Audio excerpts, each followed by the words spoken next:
Craig Hendry gets 548 days in jail for felony stalking. Offers no remorse for crime. Says he's a prisoner of Orwellian State. Floyd Wallace has birthday from hell. Admits paying to playing for nearly every woman he meets. Rage quits twice in one day. Regan Benson gets around ban in Englewood by going virtual. What did she say on controversial Zoom meeting call to Englewood City Council? Plus, Chille DeCastro bores in return to daylight live streaming. Show of force barely outdraws Floyd Wallace. All this and more on this edition of Auditing Insanity.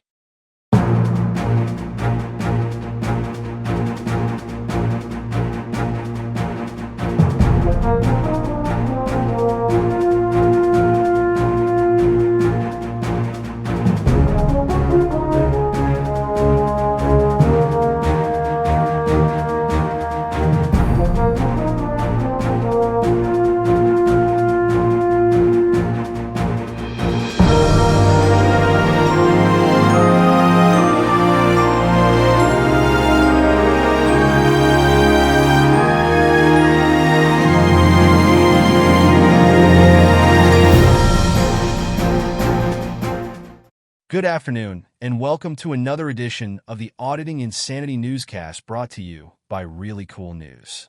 I'm AI Johnny Jones, and I'm here to share news stories on Chille DeCastro's return to daytime programming, Floyd Wallace having a horrible birthday, Regan Benson screaming at people, and of course, the sentencing of Craig Wallace.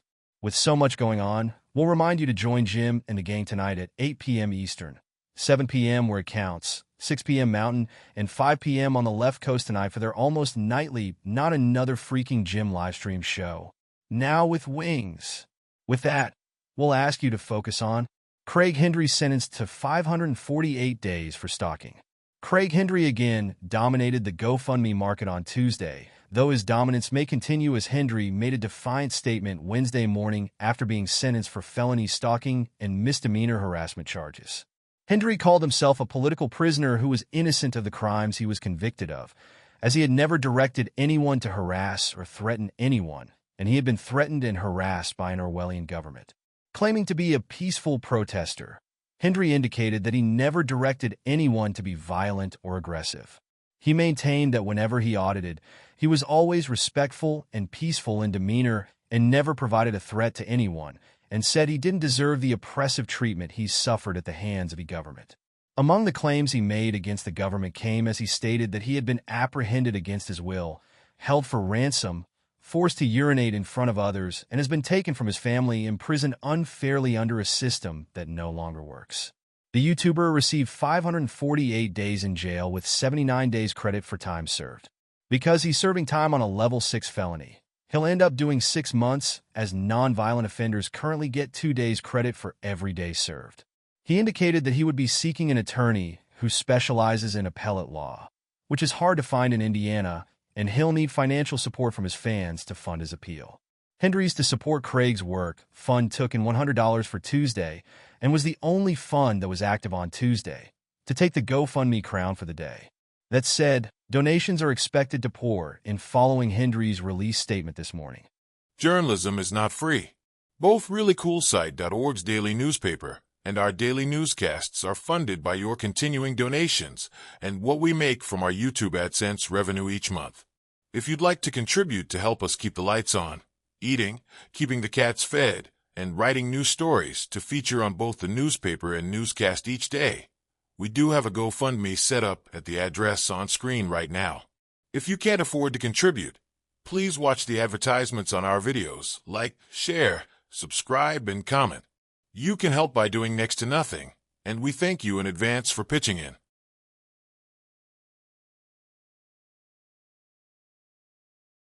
DeCastro fails in return to daylight live streams. Jose Chille DeCastro went live before noon Eastern on Tuesday in a pre-planned show of force that brought back such side chat luminaries as Jeff Hates Pigs and Cope Dog, yet still couldn't outdraw nearly anyone else in the First Amendment auditing community during the afternoon hours. Even Floyd Wallace, who did not focus on First Amendment auditing during his first of 3 birthday-related live streams that started around the same time as DeCastro, pulled in over 110 viewers for a livelier side chat and bigger overall draw of his viewers just from acting as himself. Wallace has just 4,830 subscribers on his channel and managed to pull in 110 viewers or 2.28% of his subscribers to his Tuesday broadcast at peak viewing. DeCastro managed to pull in 254 viewers out of his 624,000 subscribers or 0.04% of his total subscribers. While his total subscribers were lower, Wallace in his chaos managed to reach a bigger number of viewers than the supposedly more popular DeCastro channel. DeCastro shared more bad news as he told his audience that there are times when he can no longer afford to give out free physical copies of his trifolds unless the person who wants the trifold agrees to pay shipping and handling costs. Those costs run up to $11 under DeCastro's current shipping setup. Adding to the bad news for those that follow DeCastro, when Michael Aline came into DeCastro's side chat directly asking for DeCastro to set up a fundraiser for Carolyn Carolina in Fort Worth Rodriguez's urgent appeal of her recent sentencing to 15 months probation, DeCastro flat-out declined. DeCastro, who is currently rebranding himself as the person who helps everyone when they're in trouble with the law, said that he wouldn't even consider helping until after Christmas. Despite recently breaking his personal rule of holding no fundraisers between Thanksgiving and Christmas recently for a Jeremiah Payne fundraiser, DeCastro ignored the plight of Carolina, who claimed she was savagely attacked by a police officer and then convicted of actions in the same incident. On more positive notes, DeCastro showed off that longtime missing fans were attending his late-morning livestream and promised that he was back and would be out confronting cops on the streets again next week. DeCastro was more vicious in his attacks on police officers, returning to his old mantras that he isn't God but wants most police officers to burn in hell. He also claimed that while he didn't hate his trolls, he knew that they openly masturbated whenever he said their names, so he would be withholding relief and that gratification from them by ignoring them on the broadcast. Strangely, with less than a week to carry through on his promise that he'd have his Constitutional Law Scholar board game in big box stores by Christmas, DeCastro downplayed the claims. In fact, DeCastro put more into selling his First Amendment trifolds than promoting his board game during the broadcast. It was a noticeable return to form, though DeCastro may have admitted that his market was severely limited when he asserted that most of the people attending his live stream already had copies of his product. This made it hard to follow who he was pitching the product to, as there really wasn't a need to make a second purchase if they already had the existing product.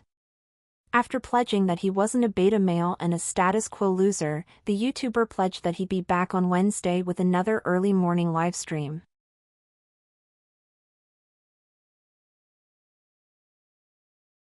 Floyd Wallace exposed in Birthday Nightmare. It was a memorable 29th birthday for YouTuber Floyd Wallace as he live-streamed twice during daylight hours and rage quit both streams as his fans got him to admit that almost all of his encounters with women featured in his videos were pay-for-play. Wallace admitted during a panel portion of his first live stream that his demand for intimate relations from his dates before the actual date started is so successful because he bribed the women with goods and services. He stated that he often buys the women groceries or helps with other bills in exchange for the intimate interaction. The YouTuber says that it is his policy to receive some sort of intimate interaction with each of his dates to ensure that he had a good time before each date began. That way, if the actual date turned sour, he'd be able to go home happy as he was intimately gratified. How Wallace achieved his claimed success rate was always in doubt, as the majority of Wallace's dates do not speak English. Wallace has shown the extent of his dating prowess consists of him awkwardly filming each woman he dates while screaming "bueno" randomly at them, which has left more questions than answers for his viewing audience. When directly confronted by a panelist, Wallace broke down and said that as a man, you end up paying for everything, then admitted that it wasn't his charm that brought him intimate gratification from the women. It was groceries, help with bills, and other items. Wallace's admittance explained an awkward point in a recent video where Floyd was focusing in on Mexican and Colombian pesos while half-dressed and then gave a date a pair of slippers, toiletries, and an umbrella before dismissing the woman. It was an odd scene in an overall bizarre, silent movie, but now has meaning as it was apparently the woman's payoff for a second date with Wallace. Updating the situation surrounding Wallace's frequent video partner known as the Stud, Wallace said the woman was no longer talking to him and had again blocked his number. He claimed that she had wanted to come do some work for him, cooking and cleaning, and he denied her services because she would have arrived and left his place too late, resulting in her anger. Wallace also claimed that the Stud had moved and was now living over an hour away from him and no longer had a car. According to Wallace, the Stud gave up her car earlier in the year after getting sick of having to do constant repairs on it. Because she no longer had personal transportation, it cost Wallace up to $60 each time to go see her, which he could no longer afford. In his second live stream of the date, marred by issues with his internet, Wallace said that he had a woman coming over who promised him sexual gratification for his birthday without payment. When asked by his chat to prove that the woman was of legal age, the age of consent is 14 for locals in Colombia, but 18 for foreigners. Wallace said that he had the girl send him a copy of her ID, which proved that she was 21. He showed no proof on camera and asked his fans just to trust him on the issue, after admitting to repeatedly lying to them about nearly everything else. Wallace ended up rage quitting the live stream after a long time. Supporter Snow Travels pressed Wallace to repay him the $100 owed to him that Wallace has been avoiding paying for over a month. We will provide coverage of Wallace's third live stream of the day in tomorrow's paper if Wallace does not remove the stream.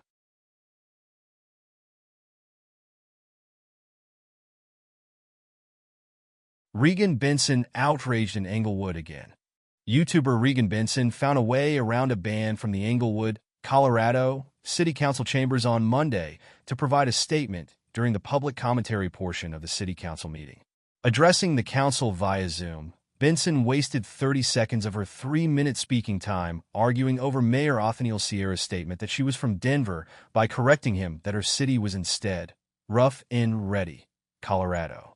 She then went on to complain about what she claimed was corruption in the Englewood police force and her continued claims that Officer Edward Disner, who heads the Internal Affairs Division of the Englewood Police Department, was corrupt and refused to follow up on any of her complaints.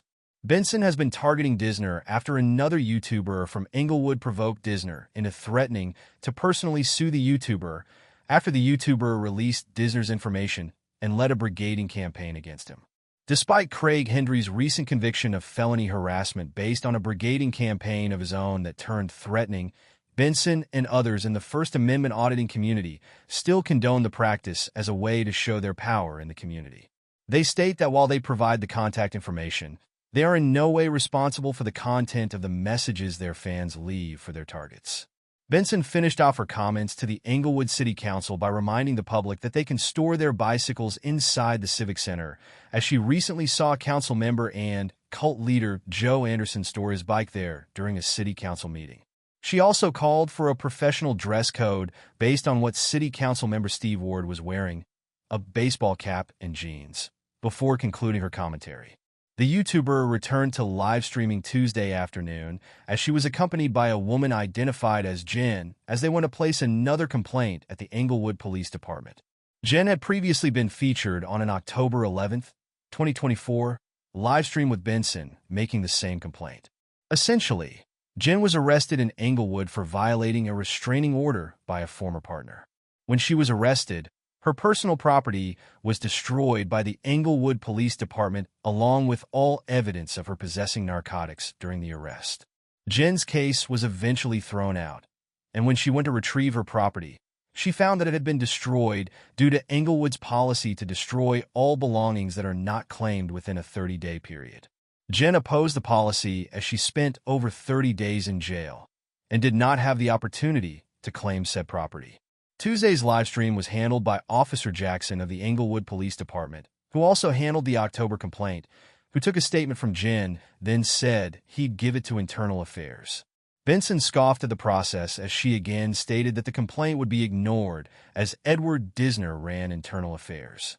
Benson ended the recording by complaining about the ongoing Englewood policy that banned non-consensual recording within Englewood public buildings and having a brief complaint session with Jen in her Benson's car before ending the stream.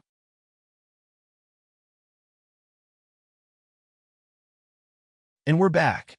It's the holidays again, and we wish you and yours the very best for the holiday season and into next year. If you're inclined to donate to our ongoing needs campaigns this year, we'll direct you to the Ongoing Animals Needs Amazon registry in the links listed in the description below.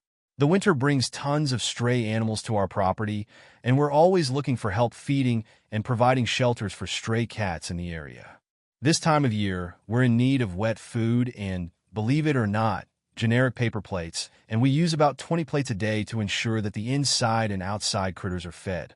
All of the animals we care for are thankful for your helping hands over the past year, as are the staff of the paper, the newscast, and the live streams. We simply wouldn't have made it without your help this year, and we're forever in debt to your graciousness and kindness to our extended animal and people families. From all of us to all of you, thank you. You are fantastic. With that, we're out of here for another day. See you tomorrow for another edition of Auditing Insanity.